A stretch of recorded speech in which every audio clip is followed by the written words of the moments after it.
Então, nós continuamos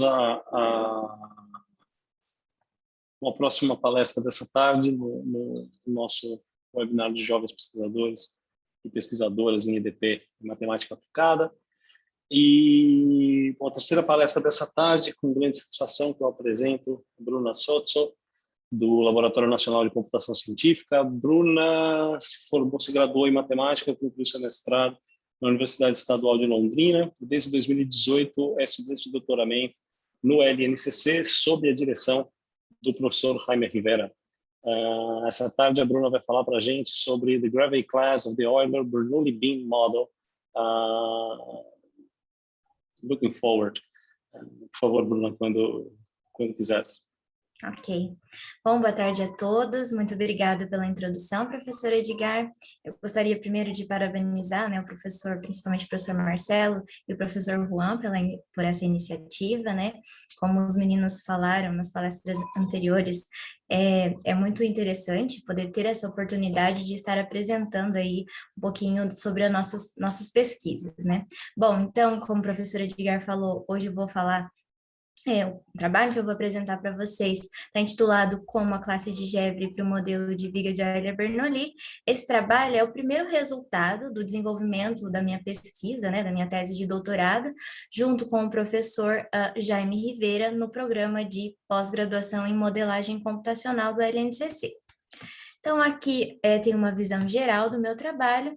E eu vou começar introduzindo, na introdução, eu vou dar uma motivação do ponto de vista de aplicação para o problema que será abordado posteriormente.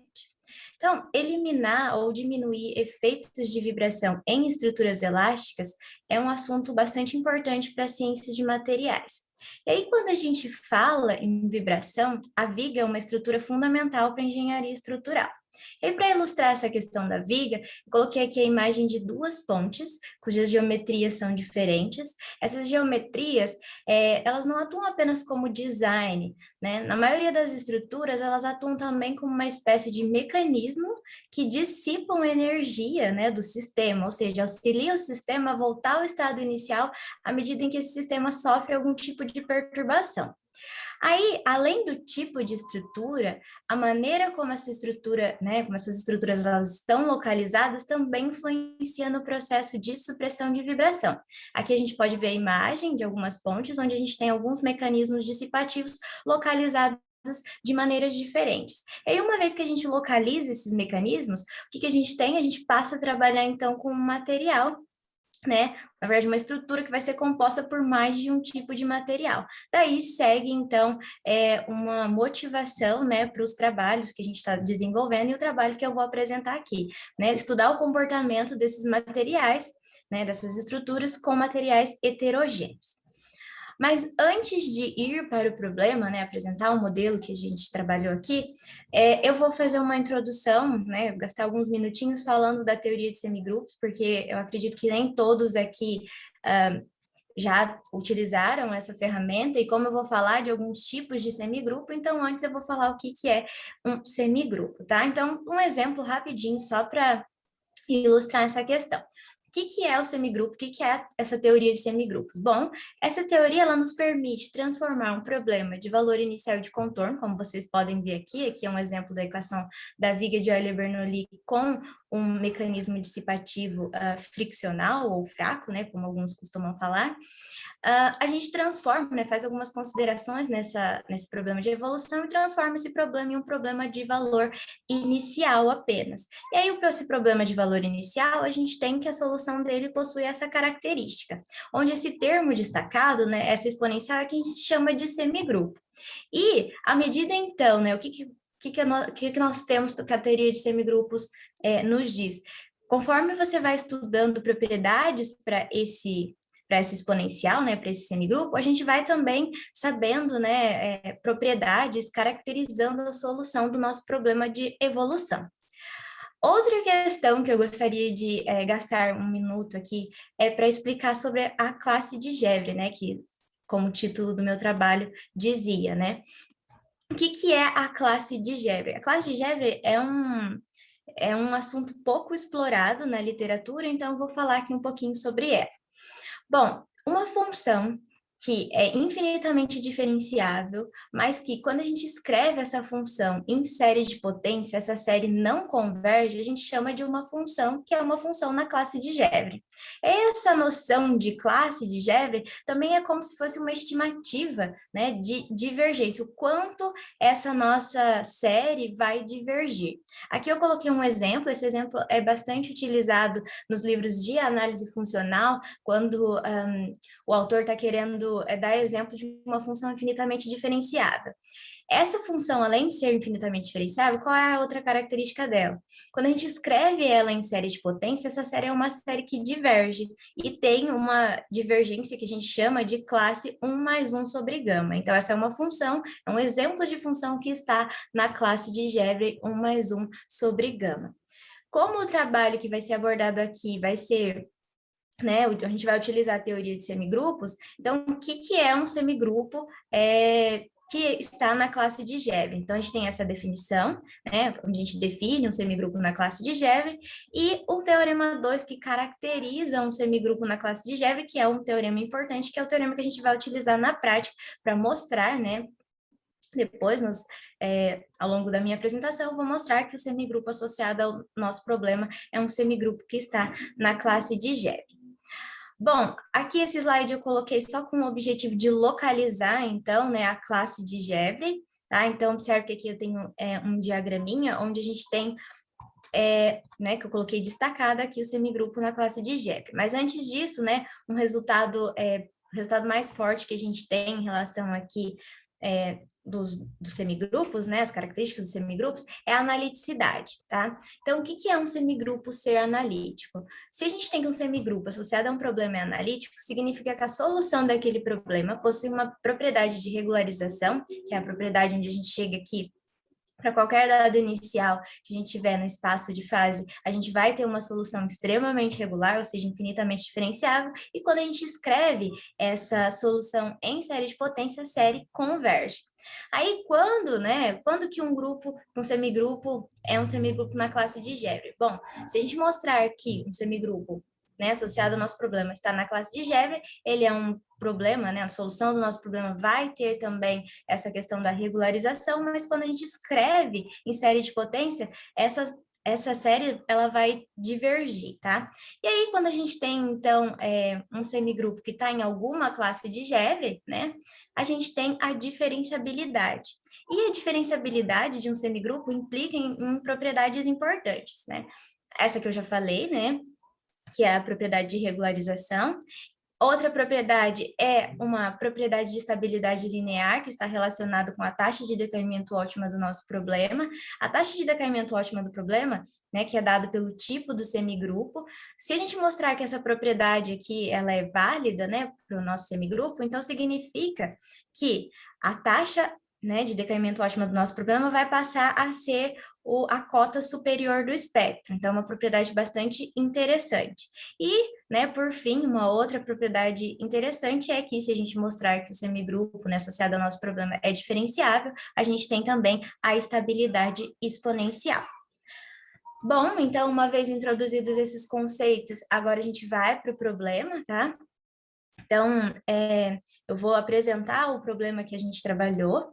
Como o título sugeria, a gente trabalhou com o modelo de viga de Euler-Bernoulli, com o mecanismo dissipativo de Kelvin-Voigt, atuando apenas em uma parte do domínio. Então, a gente passa a ter uma configuração aqui da nossa estrutura, onde a gente tem uma parte elástica e uma parte viscoelástica, e nessa parte viscoelástica, onde a gente tem esse mecanismo dissipativo, né, esse mecanismo de Kelvin-Voigt. O mecanismo de Kelvin-Voigt é uma espécie de amortecimento, né, ele vai atuar como um amortecimento que possui uma componente elástica e uma componente viscosa atuando em paralelo. Então, aqui nesse slide a gente pode ver, né, a configuração matemática, né, a descrição matemática do nosso problema, onde a variável representa o deslocamento transversal da viga, e esse termo destacado é o termo que representa o nosso mecanismo dissipativo de Kelvin-Voigt. Observe que aqui, né, o meu alfa zero é igual a zero em uma parte da nossa viga, né? Uma parte do nosso domínio. E aí, além disso, né, para que o nosso problema ele tenha sentido físico, a gente tem aí algumas condições de transmissão nesse ponto L0 aqui da viga, ok? Bom, então, esse modelo de viga de Euler-Bernoulli, ele é um modelo bastante estudado na literatura. Eu vou apresentar aqui para vocês alguns trabalhos que estão mais relacionados com o nosso trabalho. Em 1992, a Lazeca mostrou que, se a gente considerar uma dissipação na fronteira, né, para esse modelo de viga de Euler-Bernoulli, a gente tem que o semigrupo associado ao problema é um semigrupo exponencialmente estável. Depois, Liu e Liu mostraram, em 1998, que, se a gente considerar o mecanismo dissipativo, agora eles já estão trabalhando com o mecanismo dissipativo, localizado em todo o domínio da viga, né, a gente vai ter a analiticidade para o semigrupo.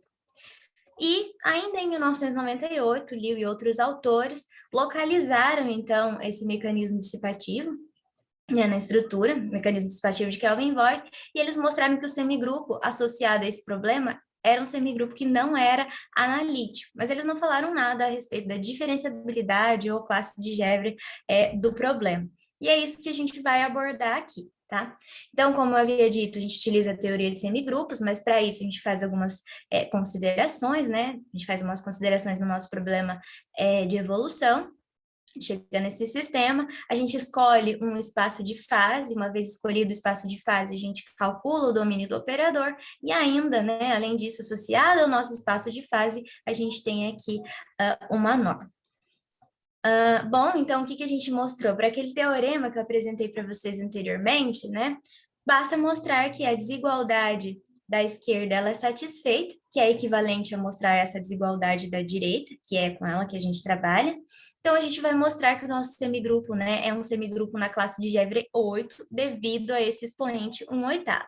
Então, o que significa isso? Significa que a solução do nosso problema de evolução é uma função que pertence à classe de Gevrey 8. E algumas implicações aqui que eu vou falar um pouquinho mais, com mais detalhes dela no final, nas considerações finais. Bom, então vamos para, né, a gente mostrou, né, que essa estimativa aqui ela é válida, então agora eu vou dar uma ideia, tá? Apenas uma ideia de como a gente fez isso. Como que a gente mostrou? Bom, a gente dividiu a prova, né, os intervalos elástico e viscoelástico, né? A gente mostrou aqui de maneiras diferentes. Primeiro eu vou falar do intervalo viscoelástico, porque ele é o intervalo em que a gente possui o mecanismo dissipativo, então é um intervalo em que a gente esperaria, né? A gente podia supor que a gente encontraria menos dificuldades. E depois eu vou gastar um pouquinho mais de tempo aqui no intervalo elástico, tá? Qual é a dificuldade de mostrar esses conceitos aqui quando a gente tem esse domínio, que não é um domínio contínuo? Bom, quando a gente vai encontrar essa estimativa, né, quando a gente vai em busca dessa estimativa, tem um processo recorrente que é a integração por partes. E aí, nessas integrações por partes, acabam surgindo alguns termos pontuais. E encontrar estimativas para esses termos pontuais nem sempre é tão fácil, né? Então, à medida em que eu for apresentando aqui os resultados para o intervalo elástico, vocês vão conseguir visualizar o que eu estou falando.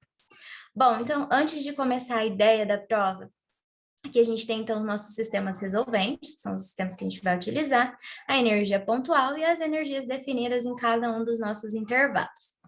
Bom, então, para o intervalo viscoelástico, foi esse o resultado que a gente conseguiu encontrar, né? Foi essa a nossa estimativa. Como nós fizemos isso? Bom, a gente utilizou a nossa condição de dissipação, tá? E aí, utilizando uma série de outras desigualdades, né, outras ferramentas, a gente chega, então, nas estimativas, né, estimando esses dois termos, tá?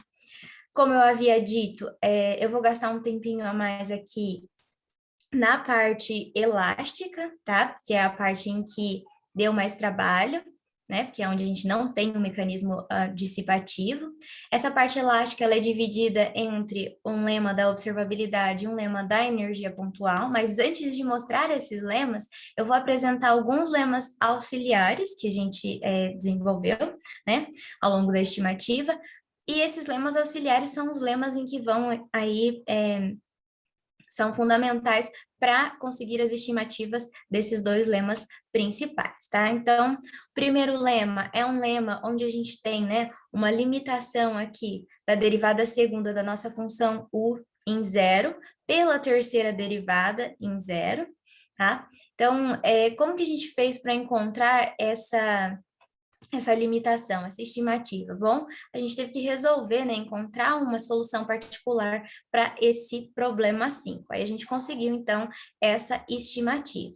Mas o nosso objetivo aqui, né, quando a gente está estimando esses termos, é estimar, né, um termo em função de normas de U e de F.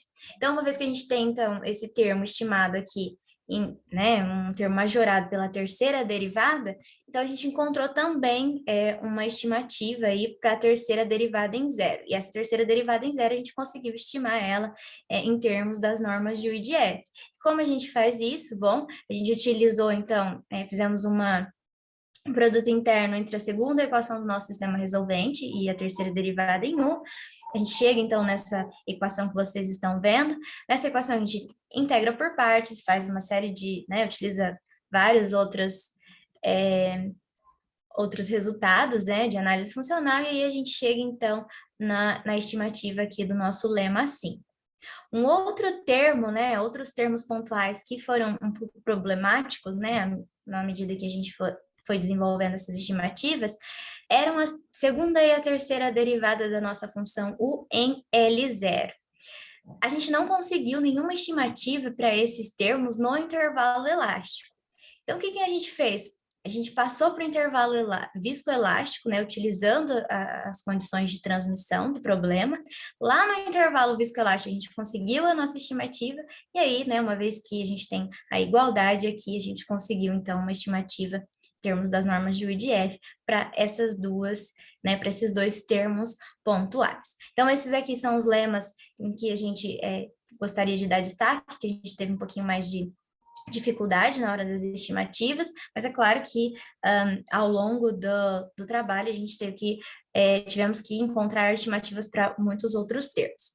Bom, então agora vamos para o lema da observabilidade, né? O lema da observabilidade que observe que se a gente mostrar que esse lema ele é satisfeito e mostrar também uma limitação para energia pontual aqui em L0, a gente tem, né, uma estimativa para o intervalo elástico, tá? Então, como que a gente faz para mostrar que esse lema é válido? Bom, né, a gente faz algo parecido com as outras estimativas aqui, e aí a gente chega, então, nessa desigualdade. Observe que nessa desigualdade, né, a gente chegou, então, naqueles dois termos em que a gente havia encontrado problemas, tá? Claro que esses outros termos também foram estimados, mas a gente deu destaque apenas nos termos em que a gente encontrou mais dificuldade, tá? Então, por aquele lema 6, né, a gente chega numa estimativa para o lema da observabilidade. Aí, o que falta mostrar para que a gente consiga, então, uma estimativa para o nosso intervalo elástico é mostrar essa limitação, então, para a nossa energia elástica. Como a gente faz isso? Bom, a gente pega a segunda equação do sistema resolvente, faz um produto interno com a nossa função Ux, e, né, uma série onde utilizamos vários argumentos aqui, até a gente chegar, então, na desigualdade que vocês estão vendo aqui, e observe que né, o nosso termo da esquerda já é a nossa energia pontual. E aí a gente ficou, então, com a nossa energia pontual limitada por dois termos, onde um termo, né, já está com as características que a gente gostaria, mas esse termo aqui a gente havia encontrado problemas. E aí, né, pelo lema que eu apresentei para vocês, a nossa segunda derivada em zero era majorada pela terceira derivada em zero, e na terceira derivada em zero a gente conseguiu uma estimativa aqui de termos que a gente gostaria, ok? Bom, então, uma vez que a gente mostrou, né, lá o nosso lema da observabilidade e o lema da energia pontual, a gente conseguiu uma estimativa para o nosso intervalo elástico. E aí, uma vez que a gente mostrou para o intervalo elástico e para o intervalo viscoelástico, a gente tem a estimativa para o nosso domínio todo. E aí, com essa desigualdade, né, a gente mostra, então, que o nosso semigrupo é um semigrupo que está na classe de Gebre. E um semigrupo estar na classe de Gebre implica diferenciabilidade. E a diferenciabilidade tem uma propriedade interessante, que é a propriedade de estabilidade linear. O que é essa propriedade de estabilidade linear? Bom, aqui vocês podem ver, né, ômega zero já é um limite que é difícil de ser calculado. Esse limite é o tipo do semigrupo, né, é o tipo do semigrupo que a gente tem. E esse S de A é a nossa cota superior do espectro. Se a gente mostrar que um semigrupo possui a propriedade de estabilidade linear, a gente mostra que esses dois termos eles são iguais. E aí, o que a gente tem? O tipo do semigrupo é a taxa de decaimento ótima do nosso problema. Então, para que a gente encontre a taxa de decaimento ótima do problema agora, basta que a gente encontre a cota superior do espectro. Então, é como se fosse um caminho, né? Um passo a mais aí que a gente tem para encontrar a taxa de decaimento ótima do nosso problema. Outro resultado que a gente gostaria de obter é relacionado à otimalidade da classe de Gebre. Então, o que a gente encontrou? A gente encontrou que, quando a gente tem esse expoente 1/8 aqui em lambda, né? A gente tem esse termo limitado. Se a gente mostrasse que, somando um epsilon aqui, né, no nosso expoente, a gente já teria esse termo já não mais limitado, o que a gente teria era que a gente teria mostrado que a classe de Gebre 8 era uma classe ótima. A gente não conseguiu fazer isso ainda matematicamente, é um problema em aberto, mas a gente conseguiu uma estimativa numérica para isso, tá? E como que a gente fez isso? Bom, a gente encontrou uma solução particular, né, para esse sistema, que é o nosso sistema resolvente, tá? Utilizando métodos de diferenças finitas. Então, a gente caiu em um sistema pentadiagonal, aí a gente utilizou um algoritmo que foi proposto por Kanaia, conseguimos encontrar, então, uma aproximação para a nossa solução U, né? No caso aqui, observe que não é uma aproximação para nossa equação de evolução, tá? O nosso problema de evolução é bem mais complexo de se encontrar uma aproximação numérica. Então, a gente encontrou uma aproximação para esse sistema, né? No caso, para U, aí a gente encontra para V. Uma vez que a gente tem, então, essas aproximações, a gente encontra uma aproximação para a norma de U, tá? Mas a norma de U aqui, né? Como a norma de U depende de U e V, e U e V são calculados por essa equação, né, por esse sistema 7, aqui eu não coloquei explicitamente, também não ia dar tempo de falar aqui, mas os nossos coeficientes A, B e C dependem de lambda. Então, para cada valor de lambda, né, a gente vai ter a norma de U, né, uma norma de U diferente. Então, o que a gente fez aqui? Bom, a gente variou o parâmetro lambda e estudamos o comportamento, então, deste termo que vocês estão vendo aqui, e variando também o nosso expoente mi, tá? Então, aqui agora a gente vai ver alguns resultados, espero que vocês consigam visualizar.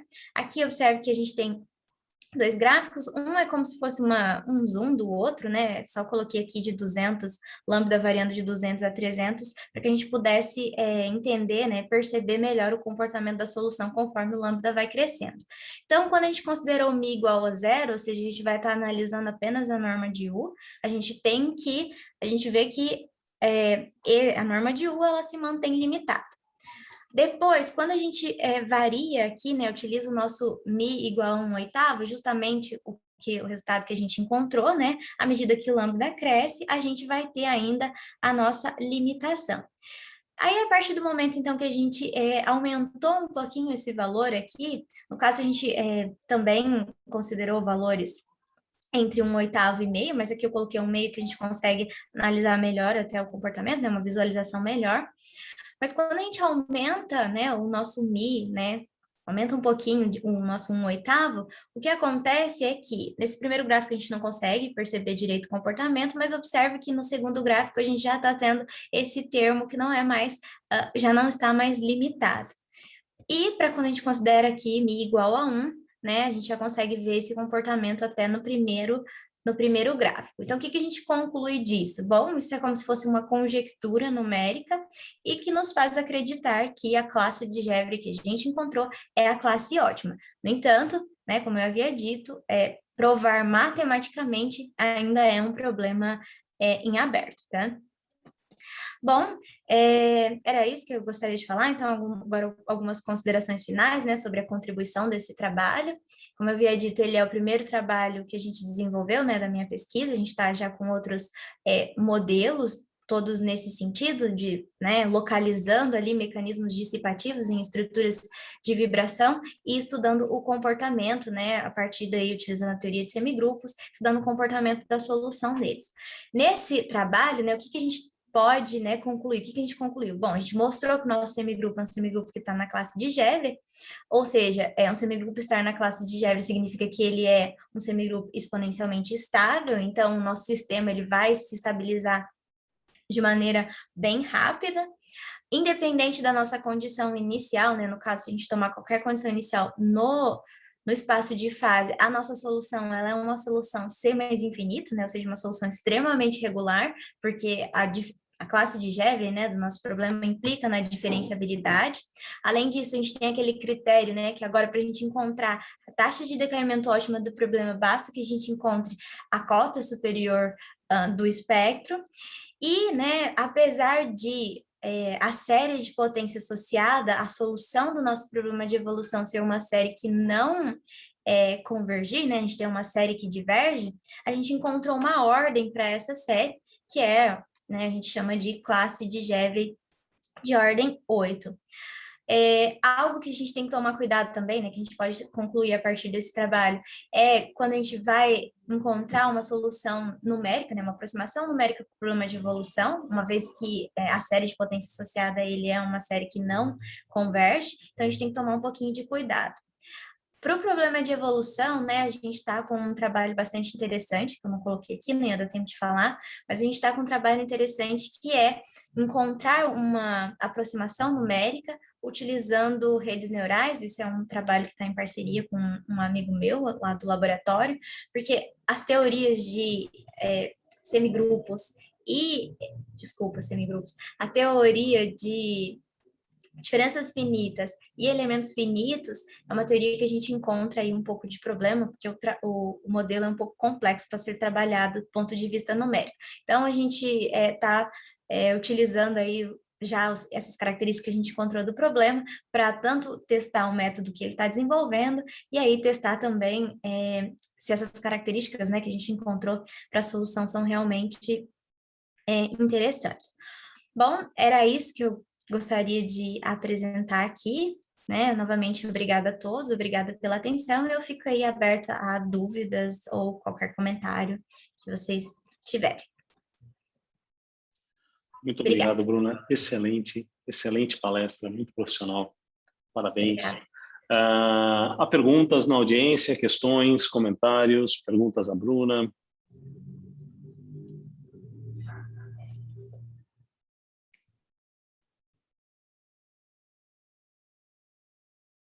Eu tenho uma pergunta, claramente uma curiosidade, né? Você falou bastante sobre o aspecto dissipativo do modelo. Eu fiquei com a impressão de que ele é bastante importante para as coisas que vocês fizeram, né? Tem uma classe de operadores, tem uma classe de coisas que são os chamados lentamente não dissipativos. Ele é não dissipativo, mas ele é não dissipativo de um jeito amigável, não é? Faria sentido considerar alguma coisa nessa linha, alguma coisa menos, enfraquecer essa classe de hipóteses? É algo que parece que faz sentido? Como que você pensaria isso? Enfraquecer a questão da dissipação, você fala? Exato. Então, eu acredito que essa questão essa questão de classe de dissipação, acho que você falou, eu nunca ouvi falar, mas eu acho que vai estar sempre relacionado com o mecanismo que você está ali colocando, sabe?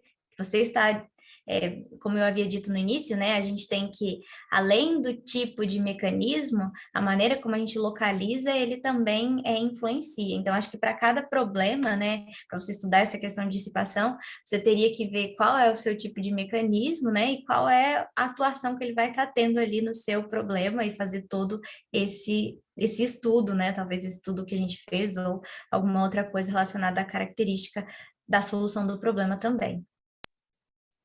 Acho que tudo vai depender ali do que você, do mecanismo que você vai estar trabalhando. Eu não sei se se responde a sua pergunta. Provavelmente. Muito obrigado. Há mais comentários, mais perguntas, questões na audiência? Deixa eu ver se há perguntas pelo grupo chat.